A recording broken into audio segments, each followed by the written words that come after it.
भक्ति भाव की वीडियोस देखने के लिए त्रिलोक चैनल को सब्सक्राइब करने के बाद घंटी का बटन दबाना ना भूलें। हिंदू पंचांग के अनुसार 17 सितंबर 2020 को पितृपक्ष समाप्त हो जाएंगे और इसके अगले दिन यानी 18 सितंबर 2020 से अधिक मास शुरू हो जाएंगे, जो 16 अक्टूबर 2020 तक रहेंगे। यही वजह है कि इस बार की नवरात्रि श्राद्ध खत्म होने के तुरंत बाद नहीं बल्कि 1 महीने बाद से शुरू होंगे। हिंदू धर्म में अधिक मास से जुड़ी कई मान्यताएं और कथाएं प्रचलित हैं। आज की इस वीडियो में हम आपको हिंदू पुराणों में बताए गए अधिक मास की एक पौराणिक कथा के बारे में बताएंगे।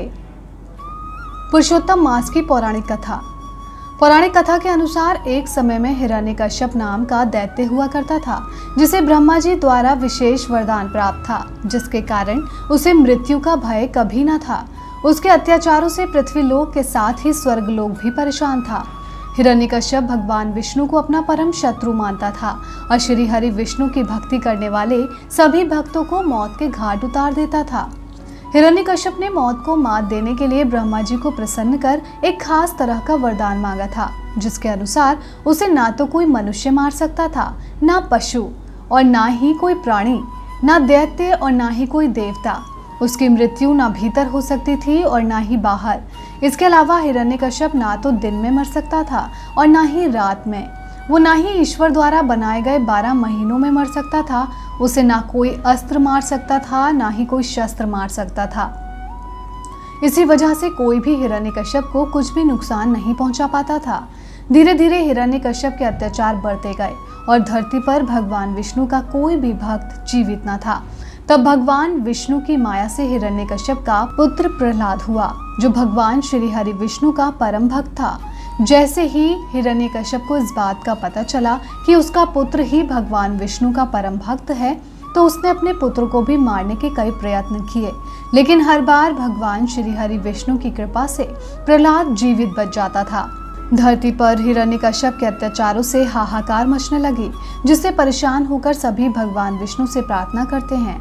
तब भगवान विष्णु हिरण्यकश्यप को उसके कर्मों का फल देने के लिए नरसिंह रूप में अवतार लेते हैं, लेकिन इससे पहले वो 12 महीनों को 13 महीनों में बदलकर अधिक मास बनाते हैं, क्योंकि हिरण्यकश्यप को ईश्वर द्वारा बनाए गए 12 महीनों में कभी भी नहीं मारा जा सकता था। भगवान विष्णु का ही नरसिंह अवतार हिरण्यकश्यप के वरदान के एकदम विपरीत था, यानी कि नरसिंह अवतार में भगवान विष्णु ना तो पूरे मानव थे और ना ही पशु। इसी तरह उन्होंने हिरण्यकश्यप को मारने के लिए दिन या रात का समय नहीं बल्कि सायंकाल चुना। अस्त्र की बजाय अपने नाखूनों का इस्तेमाल कर उसे मारा। हिरण्यकश्यप की मृत्यु के बाद भूलोक और स्वर्गलोक में फिर से खुशियां वापस आ गईं। इस तरह हिरण्यकश्यप को उसके पापों की सजा देने के लिए भगवान श्री हरि विष्णु ने 12 महीने के 1 साल को 13 महीने का कर दिया। तभी से हर तीसरे साल एक अधिक मास होता है, जिसे कई जगहों पर मलमास और पुरुषोत्तम मास कहा जाता है। जैसा कि सभी जानते हैं कि चंद्रमास के हर महीने के लिए कोई ना कोई देवी या देवता निर्धारित हैं, लेकिन अतिरिक्त मास होने की वजह से कोई भी देवी या देवता अधिक मास का अधिपति बनने के लिए तैयार नहीं हुए, जिस कारण ऋषि मुनियों ने भगवान श्री हरि विष्णु से निवेदन किया कि वो इस मास के स्वामी बन जाएं।